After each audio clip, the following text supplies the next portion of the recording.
I was wondering, do you guys hear the countdown for the recording? Do you hear like the beeps, the 3 second countdown on your end of it? Or is that just me on mine? Yeah. So today we are moving into our unit on quadratic equations. And today we are talking about solutions of quadratic equations and their graphs. And their graphs. As we move on, this unit, you're going to have a lot of worksheets and handwritten assignments because I need to be able to see your work to know if you're understanding something. Um, so there's going to be a little bit more required of you than the last time because the last time everything was just on Delta Math and you could keep going until you got everything right. But for this, it's just going to be a little bit more labor intensive. When we're talking about solutions of a quadratic equation, what we're talking about is if this is a graph, boom, the solutions for quadratics. So say this is the graph of a quadratic equation, right? It would be, it's a parabola and that's how they graph.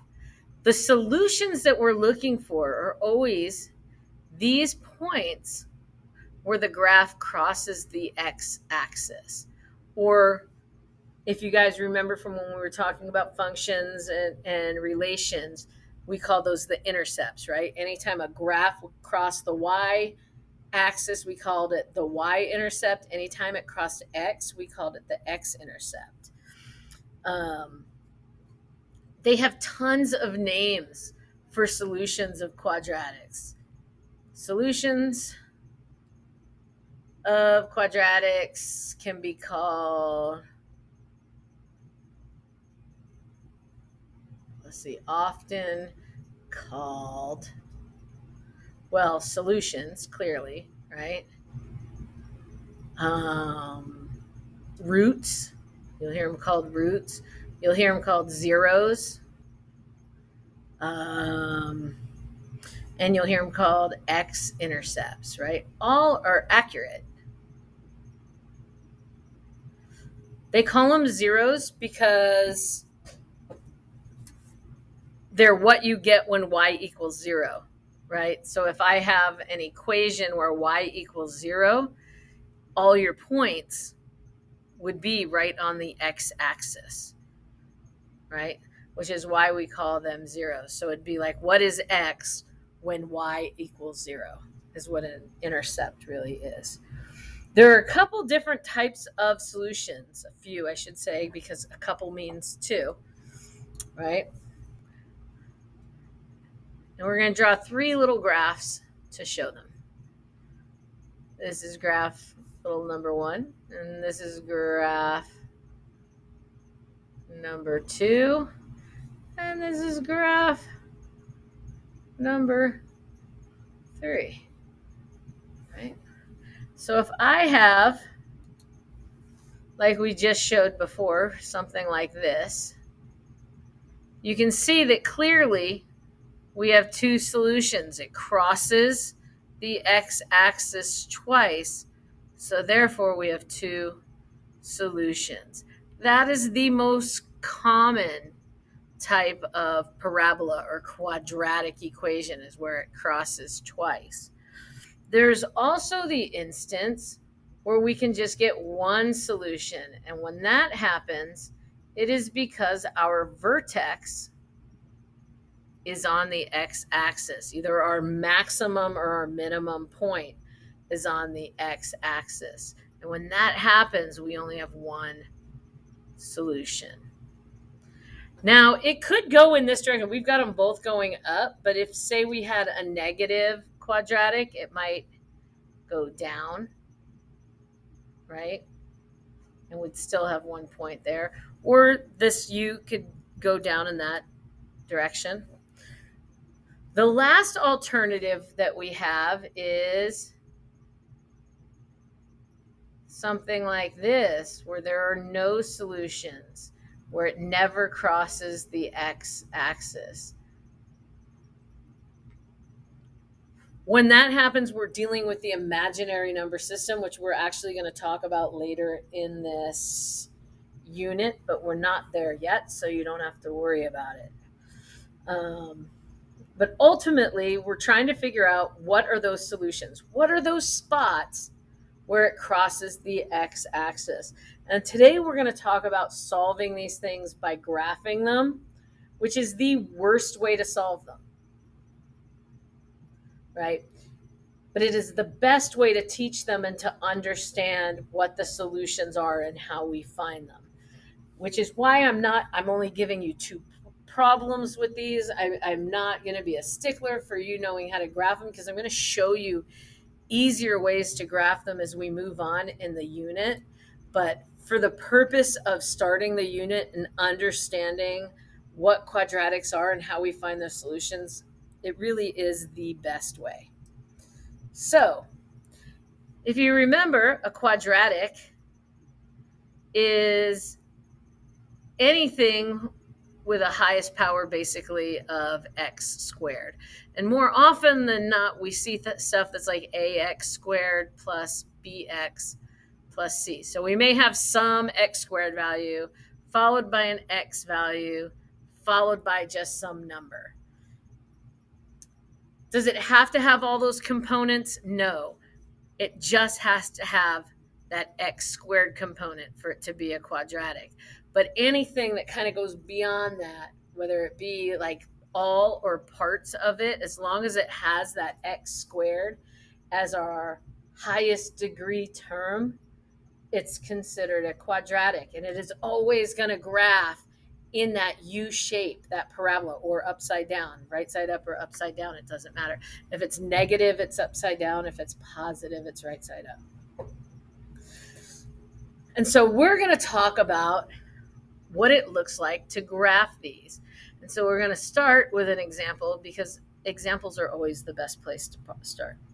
So if I have f of x, if you remember, f of x can just be considered y when it comes time to graph it. Whatever f of x is just y. And we're saying it equals, x squared minus 4x minus 5, right? So what we're going to do is we're going to create a table. As soon as I find my mouse, we are going to create a table. We're going to create an x, y table. I like to do positives and negatives, but what I'm going to have you guys do when we do it is I'm going to have you go ahead and just graph it on Desmos. Plug in the equation as you see it in Desmos, which I will show you how to do, to get an idea of where to start your points. But for me, I always like to start with something negative and something positive. I like to do a negative, I like to do a 0, I like to do some positive. You're going to want about 5 to 6 points for every single graph when you're getting started. But because I know kind of where it starts, I'm going to start with -1. And then I'm going to go 0, 1, 2. And then we'll see kind of how it changes when we're going.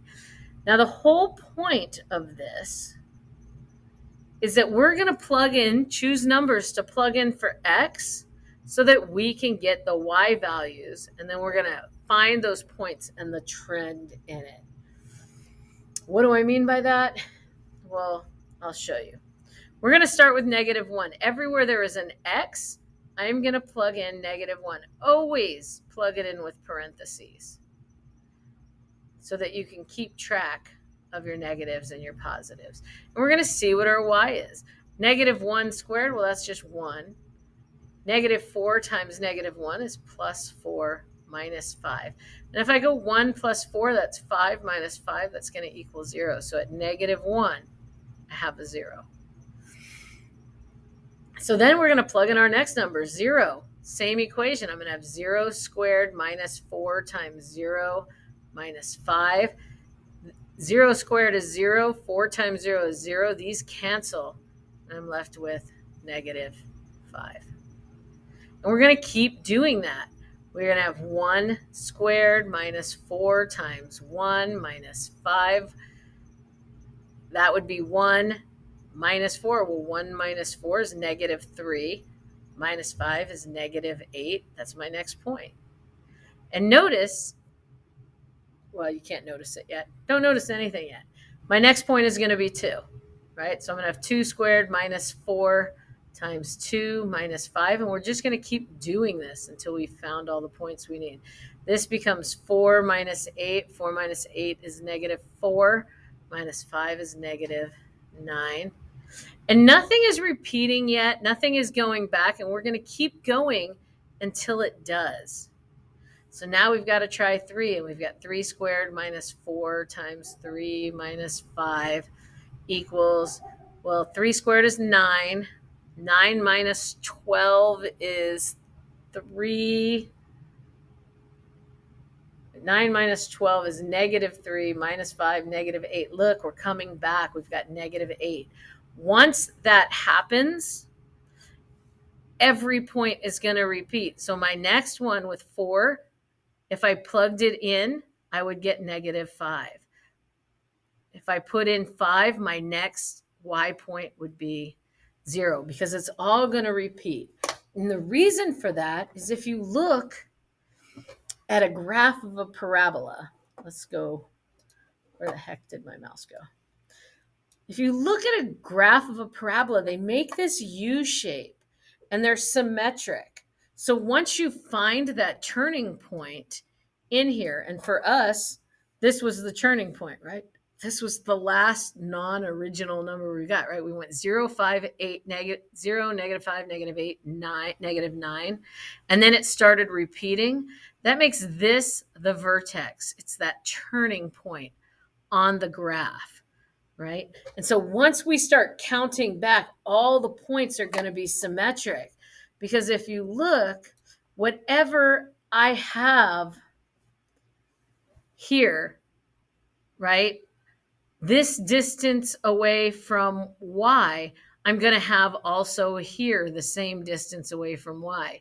So whatever I plug in this distance away from the axis of symmetry, in this case our y-axis is the axis of symmetry, I'm going to have on this side in the same spot. So whatever this point is on x, this point will be on the negative side. Does that make some sense? The main thing that you want to notice is that when you start plugging in the points, once they start to repeat, you'll be able to figure out what the next point is, right? Now we can graph this really easy because I keep a graph right here at all times just for funsies. And we can graph all the points on this if we want. I would hope everyone can graph points. Let's move it over a little bit. And if we want to, we can go, okay, well, we've got here at -1, we have a point at 0, right? At 0, we have a point at -5. At 1, we have a point at -8. Well, that's going to be like down here. At 2, we have a point at -9. Oh, we're coming a little further down. At 3, we're back at -8, but you can see we're coming back up. At 4, we have a point at -5. At 5, we have a point at 0. And you can see our parabola. And it's supposed to be connected with a smooth curve, but this is really hard for me on this tablet to do well. But you can kind of see it, right? I mean, granted, I was really bad at getting it to go through all the points, but you can kind of see where our vertex is, right? Where our axis of symmetry splits it in half right here, right? And everything on one side is the same on the other. If I were actually to take this, granted, if I drew it well, if I were to take it and fold it on that line at 2, they would fold evenly on top of each other and all the lines would line up. Every point on it would line up with the other side if I folded it along that dotted line there. That's what the axis of symmetry is it's telling us that everything is identical on both sides of that line. Is this enough for the graph? Abso-freaking-lutely, right? What are our solutions? Our solutions are right here, right? We have a point at wherever y is 0. Those are our solutions, wherever our y value is 0. So we have a point at -1, 0, and our other solution is at 5, 0. And those are the solutions to that quadratic. Is it the best way to find them? Heck no, not even close. But it is the best way to explain them, right? There's something else I wanted to say here. I don't know. This always looks like a face to me. Like I feel like we can draw a nose, a smile, some ears, give him a little hair. But do you get the picture on that when you're doing it? What is going to be required of you on the 2 problems that you have to do? It says so in Power School. You're going to have to give me the sketch of a graph, not a draft. You're going to have to give me the sketch of the graph, and you're going to have to give me the table. Do I need to see all of this work? No. Right? I just want to know what I want you to show me the table. I want you to show me the graph, and I want you to tell me what the solutions are. Those are the only 3 pieces of information I need. If all of your work is shown, if all this is shown, that's fine. That's great.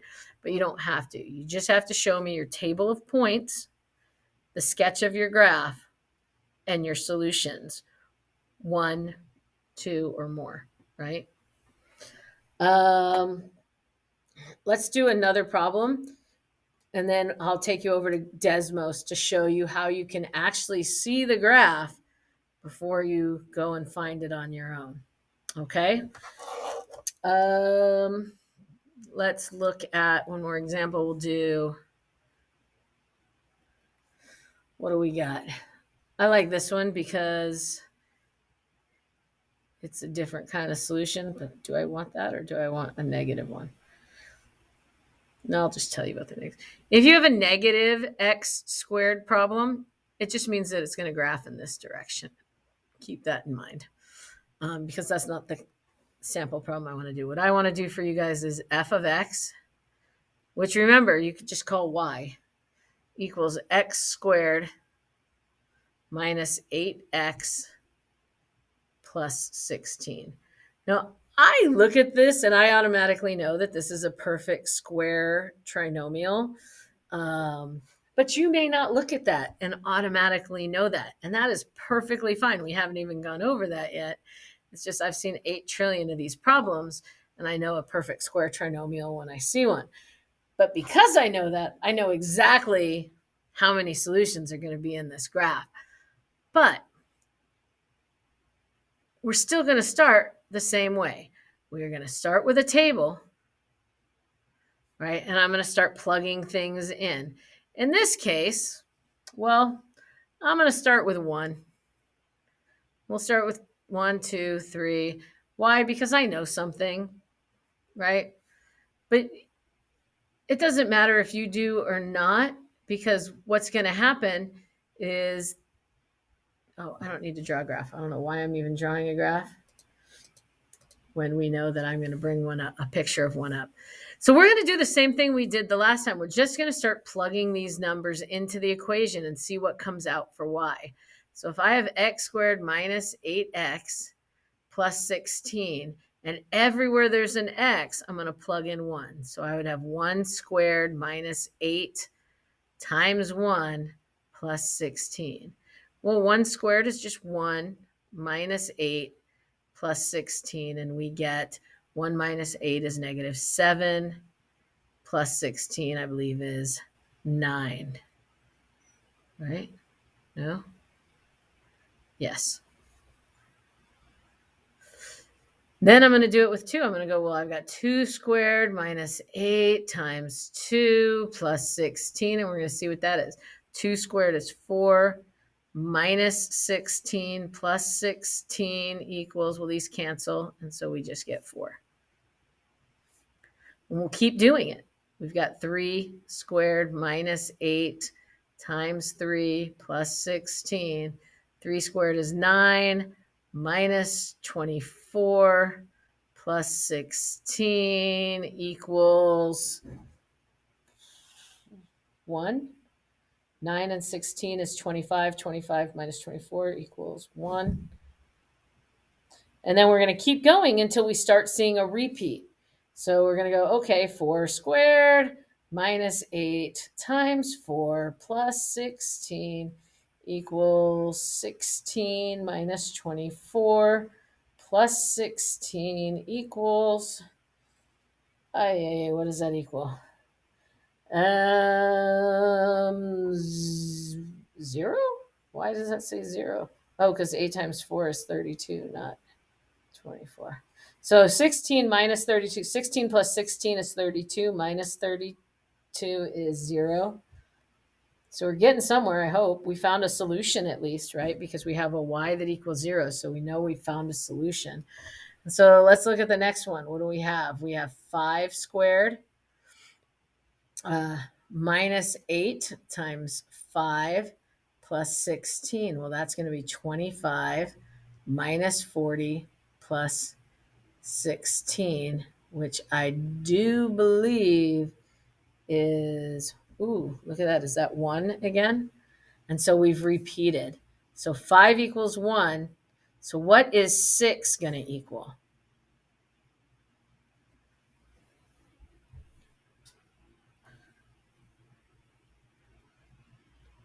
So we have 9, 4, 1, 0, 1. Things are going to start repeating in the opposite direction. So what's the next solution? What's 6? Without even plugging it in, you should be able to figure out what 6 is. 4, exactly. What would 7 be?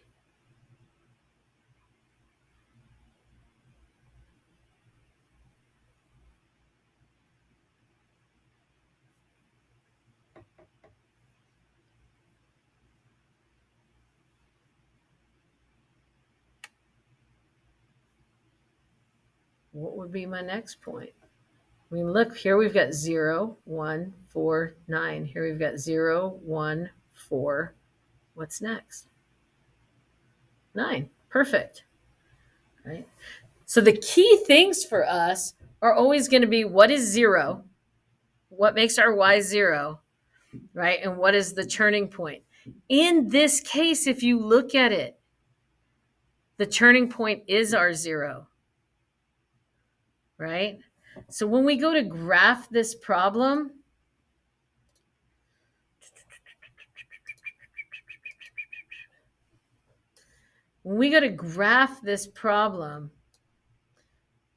our 0 is what sits on the x-axis. It's 4, 0, right? This is, I'm going to do it in a different color so it's brighter so you guys can actually see it.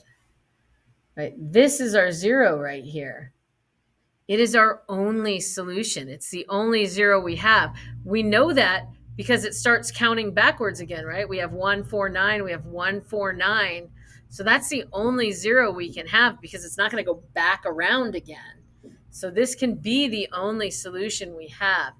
If you find something like that where your solution is on your x-axis, just plot 2 more points. Plot the point above it and below it. Plot those, right? So here I've got what? 3, 1, and I have 5, 1.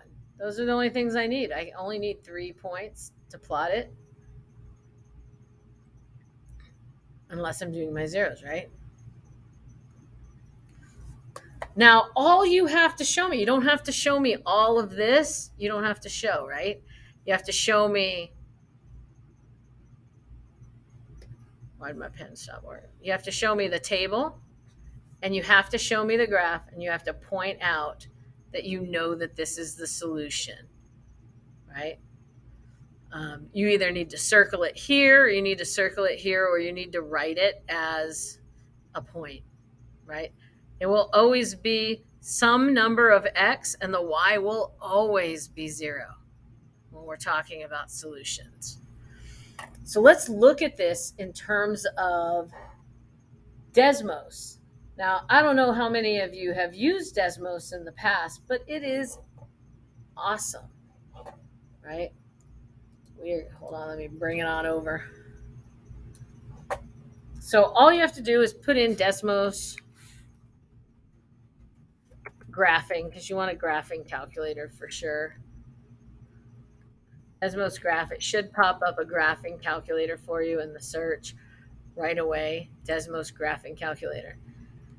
The glory of the Desmos graphing calculator is you can put in your equation exactly as you see them. Now you can put it in as f of x equals, and I'm going to do one of the problems we've already done so that you can see it in all its glory. But it's so much easier just to put it in as y equals, because you don't have to do parentheses and all that. It's several more steps. And we would go x, that raise it up button above the 6. So you're going to want to go shift 6, which gives you the ability to put in that square right there.